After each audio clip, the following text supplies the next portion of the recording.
या hello everyone, this is Vikrant. और आज हम बात करेंगे अमर चित्र कथा के वाल्मीकि रामायण के बारे से। है ना, ये बुक मैंने ली है अमेज़ॉन सब्सक्रिप्शन से, अमेज़ॉन के किंडल सब्सक्रिप्शन से। तो चलिए स्टार्ट करते हैं। तो ये है हमारी बुक रामायण। और ये यहाँ पर शुरुआत होती है। ये एक सीन दिखाया जा रहा है। ये अयोध्या का राज दिखाया जा रहा है, जहाँ पर राजा दशरथ जी और राजा दशरथ जी पूजा करते हुए हमको दिख रहे हैं।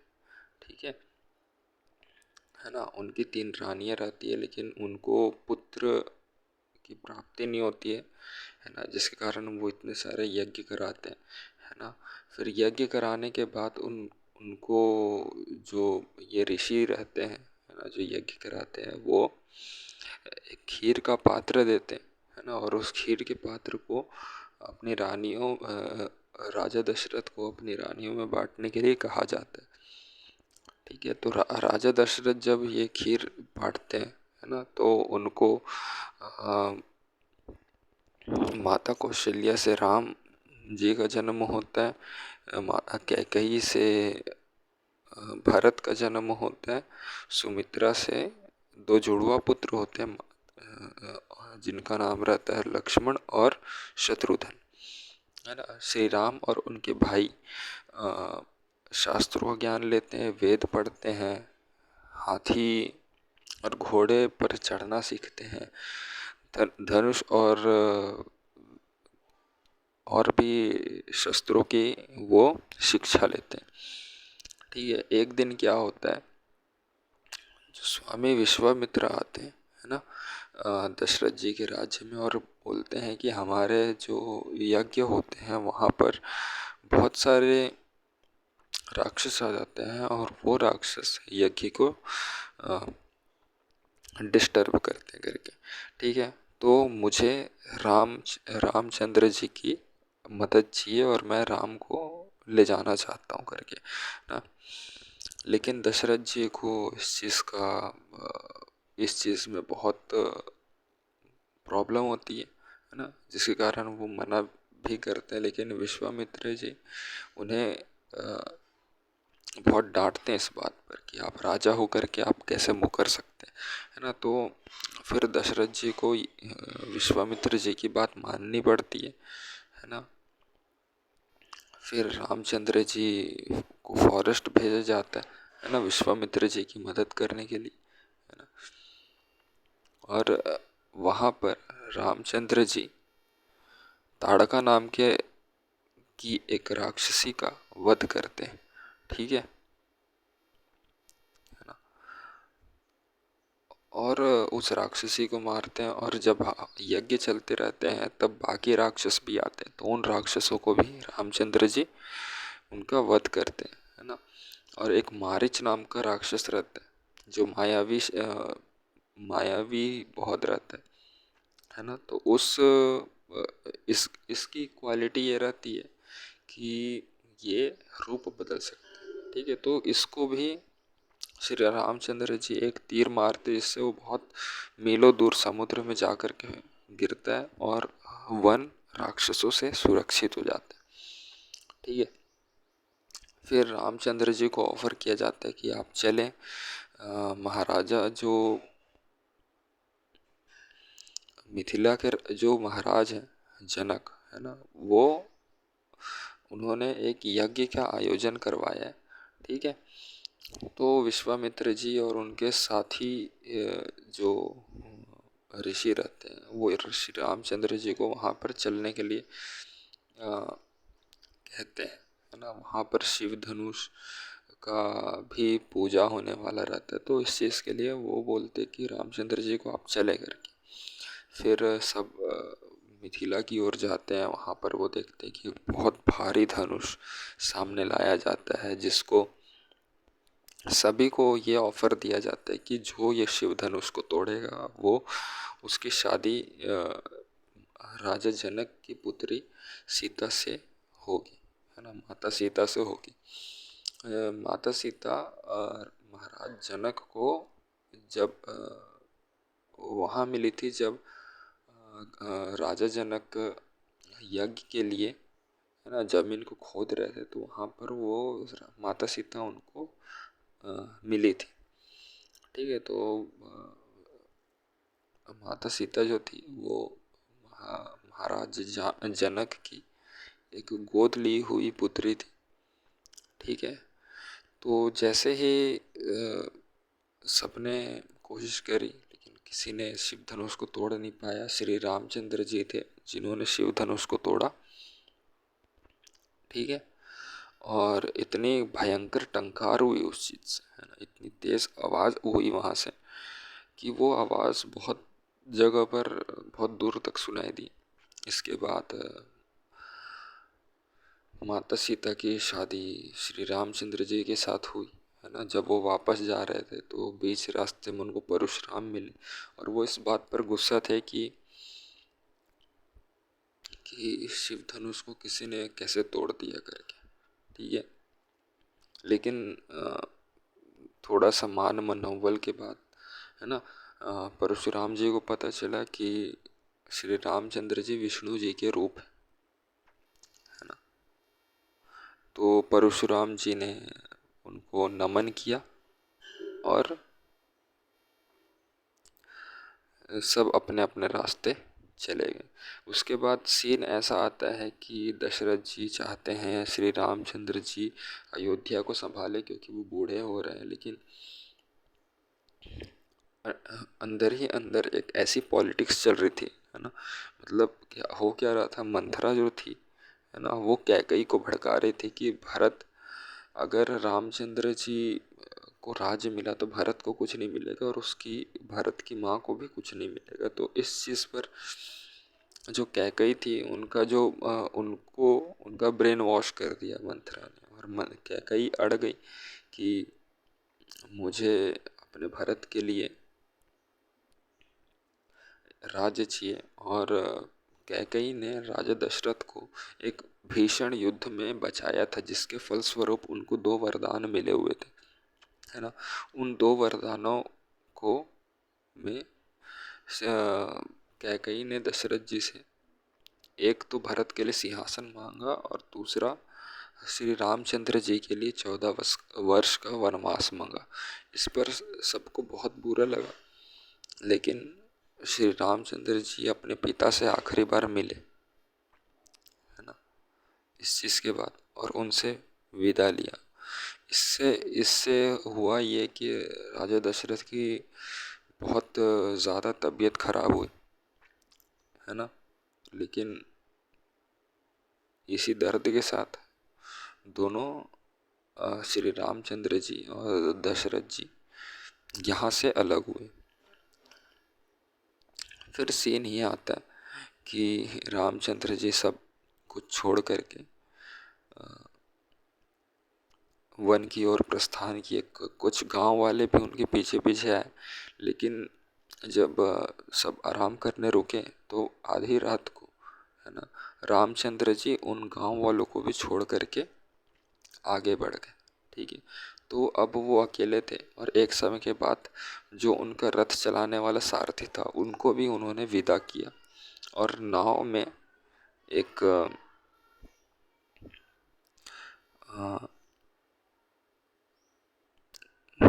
एक निषाद राज नाम के एक नाविक को इन्होंने कह करके नदी के थ्रू वन की ओर प्रस्थान किया। ठीक है, फिर एक समय के बाद ऐसा इनको पता चला कि भरत भी आ रहे हैं, है ना, अयोध्या से भरत आ रहे हैं। ठीक है, तो इनको पता चलता है कि अब भरत भी वैसा ही जीवन जीने वाले हैं जैसा श्री रामचंद्र जी जिएंगे, और भरत भी उनकी वो जो राज्य था, है ना, अयोध्या, उस पे राजा तो वो करेंगे, लेकिन वो श्री रामचंद्र जी की तरफ से राज करेंगे, है ना। मतलब वो श्री रामचंद्र जी का खड़ाऊ लेकर के चल दिए, है ना, और उस खड़ाऊ को, है ना, जो पैर में पहना जाता है ना, उसे उन्होंने सिंहासन पर रखा और उन्होंने भी कंदमूल खाकर ही अपना जीवन मतलब वो जो वर्ष थे वो उन्होंने काटे। ठीक है, भरत जी ने भी, तो भरत जी जैसा रामचंद्र जी जी रहे थे वैसा भरत भी जी रहे थे। ठीक है, इस 14 वर्ष के वनवास में। ठीक है, फिर उसके बाद चीज़ें ये होती है कि यहाँ पर भी बहुत सारे राक्षस रहते हैं इस वन में भी, है ना, जहाँ पर बहुत सारे अगस्त्य मुनि जो रहते हैं, है ना, उनसे उनकी मुलाकात श्री रामचंद्र जी से होती है और श्री रामचंद्र जी से वो आग्रह करते कि आप इस वन को राक्षसों से मुक्त करो। ठीक है, तो श्री रामचंद्र जी के लिए ये बहुत सरल चीज़ें रहती है ना, किसी से युद्ध करना। ठीक है, फिर इसके बाद एक सीन आता है जहाँ पर शूर्पणखा आती है और वो श्री रामचंद्र जी के ऊपर मोहित हो जाती है। वो श्री रामचंद्र जी को प्रस्ताव भी देती है विवाह का, लेकिन श्री रामचंद्र जी उनको कहते कि आप लक्ष्मण को एक बार पूछ के देखो इस चीज़ के लिए, क्योंकि मेरा तो विवाह हो गया। लेकिन शूर्पणखा इस चीज़ को लेकर के अड़ जाती है कि मुझे श्री रामचंद्र जी के ऊपर के साथ ही विवाह करना है, और वो जलन के मारे सीता पर अटैक कर देती है, जिसके फलस्वरूप लक्ष्मण जी उसका विरोध करते हैं और शूर्पणखा के नाक और कान काट देते हैं, है ना। और इसके जवाब में शूर्पणखा के भाई खर और दूषण आते हैं, है ना, और श्री रामचंद्र जी के साथ लड़ते हैं, लेकिन श्री रामचंद्र जी उनको भी हरा देते हैं, है ना। और भी कई सारे राक्षस रहते हैं, है ना, जिनको परास्त करते श्री रामचंद्र जी, जिसमें से अकंपन नाम का एक राक्षस रहता है जो रावण को जाकर के बताते हैं कि श्री रामचंद्र जी ने उन्हें हराया। और रावण भी तैयारी करता है किसी तरीके से श्री रामचंद्र जी को नीचा दिखाया जाए, तो वो मारीच के पास पहुंचता है। मारीच अब एक तपस्वी हो चुका था, लेकिन फिर भी रावण के डराने धमकाने से मारीच उसका साथ देने के लिए तैयार हो जाता है ना। तो फिर हिरण मारीच हिरण बन करके वन की ओर जाता है और माता सीता को छल करता है। ठीक है, और माता सीता भी छल हो जाती है और श्री रामचंद्र जी को बोलती कि मुझे सोने का मृग चाहिए करके। उन्हें समझाया जाता है लेकिन वो नहीं मानती कि सोने का मृग नहीं होता, लेकिन फिर भी श्री रामचंद्र जी जाते हैं, और धीरे धीरे करके स्थिति ऐसे आती है कि वन से आवाज़ आती है कि लक्ष्मण बचाओ, सीता बचाओ। तो सीता माता लक्ष्मण को भी वन की ओर भेजती है जिद करके, है ना। तो पता चलता है कि पीछे से रावण आ गया, है ना, कुटिया की ओर, और सीता माता का हरण कर लेता है उनको छल करके, है ना। और यहाँ पता चलता है कि जो मारीच था उसने झूठी आवाज़ निकाली थी लक्ष्मण बचाओ और सीता बचाओ वाली, है ना, राम जी की ही आवाज़ में। फिर इन दोनों को पता चलता है कि सीता माता, लक्ष्मण और रामचंद्र जी को पता चलता है कि सीता माता का अपहरण हो चुका है ना। राम भगवान यहाँ पर बहुत दुख भी अपना व्यक्त करते हैं कि सबसे पूछते हैं, वो चिड़िया से पूछते हैं, पेड़ों से, पत्तियों से, सूरज से, सबसे पूछते हैं कि तुमने क्या सीता माता को देखा है। तो लक्ष्मण इस चीज़ पर उन्हें समझाते हैं और आगे बढ़ते हैं, तो उनको कुछ सीता माता के जेवर मिलते हैं, ठीक है, आभूषण मिलते हैं। तो फिर उसके बाद आगे उनको एक पक्षी मिलता है ना, जिसको देख करके वो सोचते हैं कि इसी पक्षी ने माता सीता को खाया होगा करके, है ना। तो वो पक्षी क्या रहता है, वो पक्षी जटायु रहता है, जिसने पूरी कोशिश करी माता सीता को रावण से बचाने की, लेकिन उस कोशिश में वो जटायु था वो मारा गया, है ना। और कहानी यहाँ से आगे बढ़ती है। एक राक्षस रहता है जो राम और लक्ष्मण पर अटैक करता है, और पता चलता है कि वो राक्षस जो रहता है वो श्राप के कारण राक्षस बना था। असल में वो एक कबंध नाम का एक प्राणी रहता है जिसको श्राप मिला था, है ना। तो वो बताता है कि आपको सीता माता, हाँ, पंपा सरोवर के पश्चिमी तट की तरफ उनको जाते हुए उन्होंने देखा है करके, ठीक है। और वानरों के राजा सुग्रीव ही आपके इस चीज़ में, इस अभियान में आपकी मदद कर सकते हैं। तो श्री रामचंद्र जी आगे बढ़ते हैं तो रास्ते में उनको शबरी मिलती है ना। शबरी उनकी सेवा करती है ना। उसके पश्चात शबरी को भी अपना मोक्ष मिल जाता है, ठीक है। इसके बाद आगे जब बढ़ते हैं तो सुग्रीव जी का मंत्री जो है ना, जिनका नाम हनुमान है, वो उन्हें मिलते हैं। हनुमान जी सुग्रीव के पास श्री रामचंद्र जी और लक्ष्मण जी को ले जाते हैं, जहाँ पर पूरा वृत्तांत रामचंद्र जी सुनाते हैं। सुग्रीव भी अपना वृत्तांत सुनाता है कि उसे भी राज्य से निकाला गया है अपने भाई के द्वारा, है ना। और जो सुग्रीव जी का भाई रहता है बाली, है ना, वो गलत तरीके से किष्किंधा पर राज कर रहे हैं, है ना। तो वो श्री रामचंद्र जी से मदद मांगता है। सुग्रीव रामचंद्र जी से मदद मांगता है कि वो बाली को मार करके उन्हें, सुग्रीव जी को, उनका राज्य को अच्छे से चलाने के लिए उनका राज्य को वापस करे। तो रामचंद्र जी इस चीज़ पर भी सुग्रीव की मदद करते हैं, है ना। जैसे उसके बाद सुग्रीव को किष्किंधा का राजा बनाया जाता है और जो बाली के पुत्र रहते अंगद, उनको राजकुमार घोषित घोषित किया जाता है किष्किंधा का। आगे बढ़ा जाता है, सुग्रीव जी मदद करते हैं और वो पहुंचते हैं एक ऐसे तट पर, है ना, जिसके आगे मीलों दूर तक केवल समुद्र फैला हुआ है। उसके बाद ही लंका तक पहुंचा जा सकता है। तो जो समुद्र रहता है वो कई योजन का रहता है, मतलब एक योजन में 13 किलोमीटर रहता है। तो कई सभी वानरों से पूछा जाता है कि कौन कौन ये समुद्र पार कर सकता है। तो कुछ बोलते हैं मैं 30 योजन पार कर सकता हूँ, मैं 40 योजन पार कर सकता हूँ। केवल हनुमान जी रहते हैं जो अ, इस समुद्र को लांघने का अ, समुद्र को लांघने की ताकत रखते हैं। तो हनुमान जी को भेजा जाता है। हनुमान जी को रास्ते में कई सारी रुकावटें मिलती है ना। एक मैनाक पर्वत मिलता है ना, जो बोलता है कि आप आराम कर लो। तो हनुमान जी उस चीज़ के जवाब में कहते हैं कि मेरे पास उतना समय नहीं है कि मैं आराम करूं, ठीक है। तो फिर हनुमान जी आगे बढ़ते हैं। आगे बढ़ते तो उनको एक नया संकट मिलता है ना।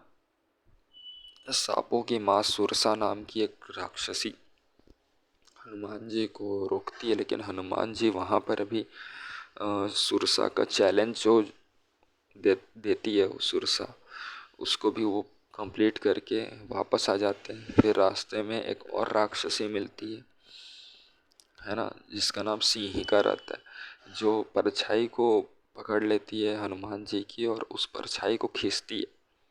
तो हनुमान जी भी अपने आप खिंचाते हैं, है ना। लेकिन हनुमान जी भी जो राक्षसी सिंहिका रहती है उसका पेट को फाड़ करके बाहर निकलते हैं और वहाँ से भी वो बच जाते हैं, ठीक है। फिर उसके बाद जैसे तैसे वो लंका पहुँचते हैं, है ना। इतनी परेशानी को हल करके वो लंका पहुँचते हैं और वहाँ पर भी एक द्वारपाल रहती है ना, जिसका नाम अधियात्री रहता है, ठीक है। अधिष्ठात्री अधिष्ठात्री नाम की एक द्वार मतलब रक्षा करने वाली वहाँ पर मिलती है, ठीक है। अधिष्ठात्री देवी, है ना। तो ये उनको रोकती है, लेकिन हनुमान जी इनसे भी लड़ के उनको परास्त करके आगे बढ़ते हैं। और अधिष्ठात्री देवी को भी पता चल जाता है कि एक वानर आने वाला था जो लंका के काल का एक कारण बनेगा, ठीक है। तो हनुमान जी खोजते हैं उनको। रावण दिखता है ना, रावण की रानी दिखती है, पुष्प वाटिका जाता है। तो उन्हें माता सीता श्री रामचंद्र जी का के विचार में, है ना, की याद में रुदन करते हुए मिलती है ना, दुखी मिलती है। वहाँ पर उन हनुमान जी को रावण भी आता हुआ दिखाई देता है, जो सीता माता को मनाने की कोशिश करता है, लेकिन सीता माता उसे मना कर देती है। वहाँ की राक्षसनियाँ भी सीता माता को मनाने की कोशिश करती है, लेकिन सीता माता उन्हें भी मना कर देती है। ठीक है। फिर माता सीता जब एक पेड़ के नीचे जाती है, और उस पेड़ के ऊपर हनुमान जी भी खड़े रहते हैं, तो जब वो दुखी होती है ना, तब ऊपर से हनुमान जी श्री रामचंद्र जी की एक आभूषण ऊपर से फेंकते हैं, और माता सीता को समझ में आता है कि अच्छा, कोई आया है जो कोई आया है जो श्री रामचंद्र जी का श्री रामचंद्र जी का रिप्रेजेंटेटिव है। ठीक है। तो माता सीता अपनी स्थिति समझाती है, हनुमान जी अपनी स्थिति समझाते हैं, और सीता माता कहती है कि जब श्री रामचंद्र जी यहाँ पर आएंगे तभी, और इस रावण का वध करेंगे तभी मैं यहाँ से जाऊंगी। ऐसा करके सीता माता भी ये कह करके हनुमान जी को भेज देती है अपने कुछ आभूषणों के साथ। ठीक है। हनुमान जी जाते हैं जब, तो पुष्प वाटिका में पूरी तबाही मचा के जाते हैं, जिससे जाते नहीं है, मतलब तबाही मचाते रहते हैं। तब इन बीच में जो रावण के पुत्र रहते हैं इंद्रजीत, उन पर ब्रह्मास्त्र इस्तेमाल करके उन्हें बंदी बना करके रावण के पास ले जाते हैं, है ना। जहाँ पर उनके पूँछ में तेल लगा करके, है ना, उनके पूँछ में तेल लगाया जाता है जिससे उनकी पूँछ को जलाया जा सके, है ना। तो पूरा तेल लगाने के बाद भी, पूरे महल का तेल खत्म हो जाने के बाद भी, है ना, उनका पूँछ बढ़ते जाता है, अंत नहीं होता, है ना। फिर उसके बाद ये डिसाइड किया जाता है कि इस हनुमान को पूरे लंका के बीच में जलाया जाए, लेकिन हनुमान जी वहाँ से कूद के, है ना, अपनी पूँछ में आग लगा करके पूरे लंका की ओर दौड़ लगाते हैं और पूरे लंका को जला देते हैं, है ना। और फिर जब रामचंद्र जी के पास इस चीज़ की खबर आती है कि हनुमान जी लंका से आए हैं, है ना, और लंका को नष्ट भी किया इन्होंने, और सीता माता के कुछ आभूषण भी लेकर के आए हैं, तो रामचंद्र जी को बहुत खुशी होती है इस चीज़ पर, है ना। और फिर इसके बाद लंका की ओर आगे बढ़ने के लिए रामचंद्र जी द्वारा एक यज्ञ किया जाता है ना, जिसके फलस्वरूप समुद्र देवता पुल बनाने की आज़ादी देते हैं, है ना। और वहाँ के जो वानरों का जो इंजीनियर रहता है ना, जिसका नाम नाला रहता है ना, है ना, तो वो इस पुल बनाने के जो प्लानिंग रहती है उसको गाइड करते हैं ना। तो रामचंद्र जी हनुमान जी के कंधे पर सवार होते हैं, लक्ष्मण जी अंगद के कंधे पर सवार होते हैं, और सभी राम सेना लंका की ओर प्रस्थान करती। ठीक है।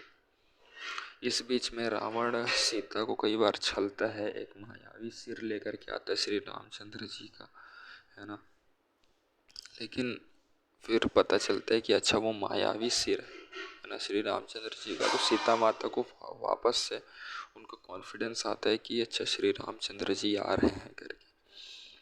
ठीक है। फिर एक बहुत भीषण युद्ध होता है, जिसमें क्या होता है, सुग्रीव जाता है रावण के महल में, और उसके मुकुट को फेंक करके, है ना, उसके मुकुट को फेंक करके वापस आता है ना।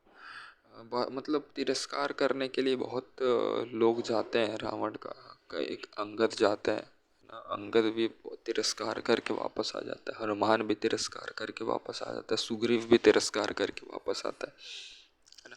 इसके बाद रावण की तरफ से एक असुरों की सेना भेजी जाती है ना। एक अच्छा खासा युद्ध होता है, जिसमें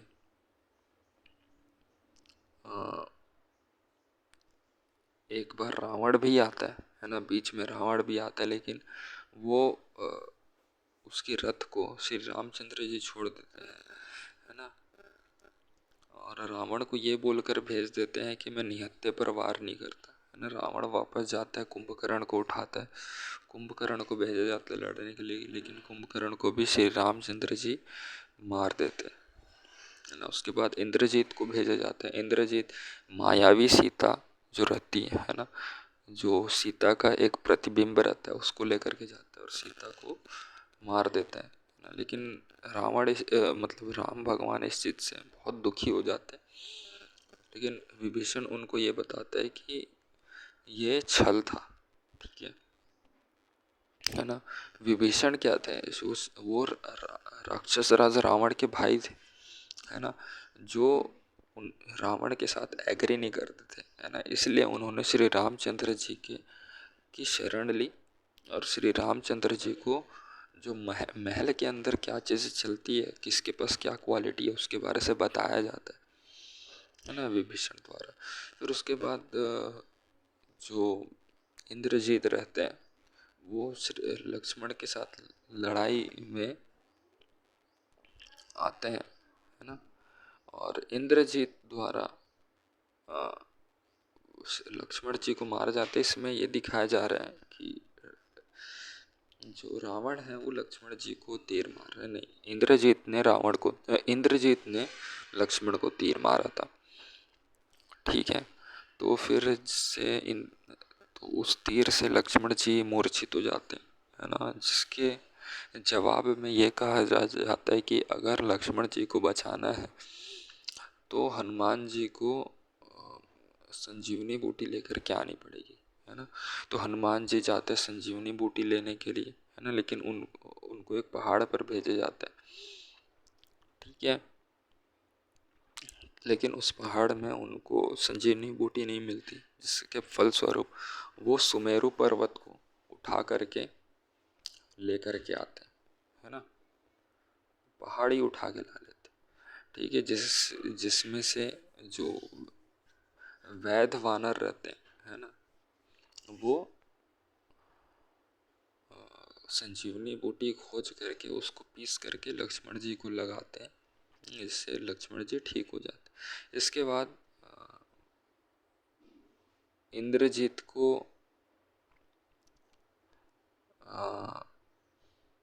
श्री रामचंद्र जी के द्वारा परास्त किया जाता है ना। इंद्रजीत क्या करता है, एक अजेय होने वाला यज्ञ करता है, ठीक है ना। उस यज्ञ को रोकने के लिए श्री रामचंद्र जी खुद जाते हैं, जिससे इंद्रजीत का प्लान फेल हो जाता है अजेय होने का, और वो मारा जाता है, ठीक है। फिर उसके बाद रावण आता है युद्ध में। रावण और श्री रामचंद्र के बीच में इतना भीषण युद्ध होता है कि वहाँ पर अंधेरा छा जाता है ना, और अंधेरे में केवल बाणों के चलने की आवाज़, बाणों के टकराने की आवाज़ ही आती है। और आखिरी में यह दिखती कि श्री रामचंद्र जी रावण को बहुत बुरी तरीके से हरा देते हैं, है ना, उनके अमृत कलश पर वार करके, ठीक है।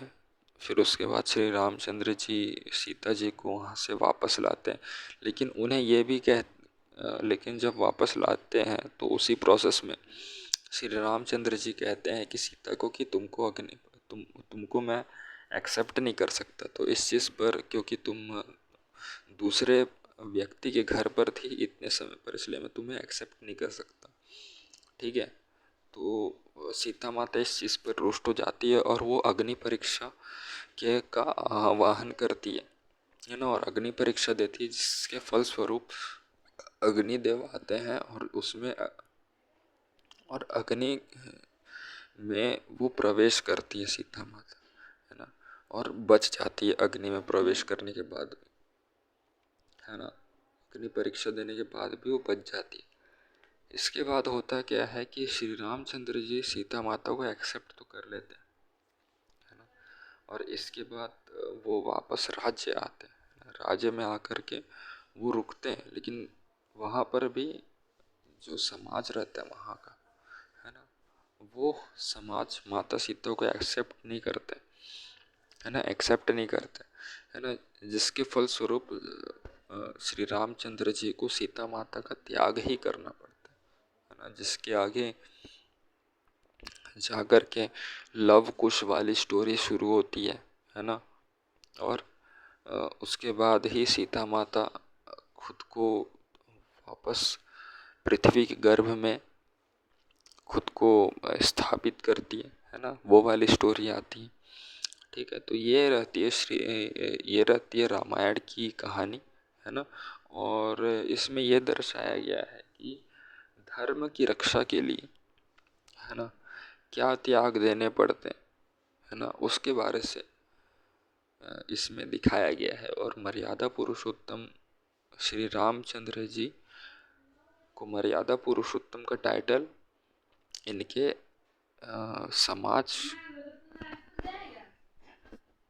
समाज को ध्यान में रखते हुए ही इनकी स्टोरी का फॉर्म किया गया है।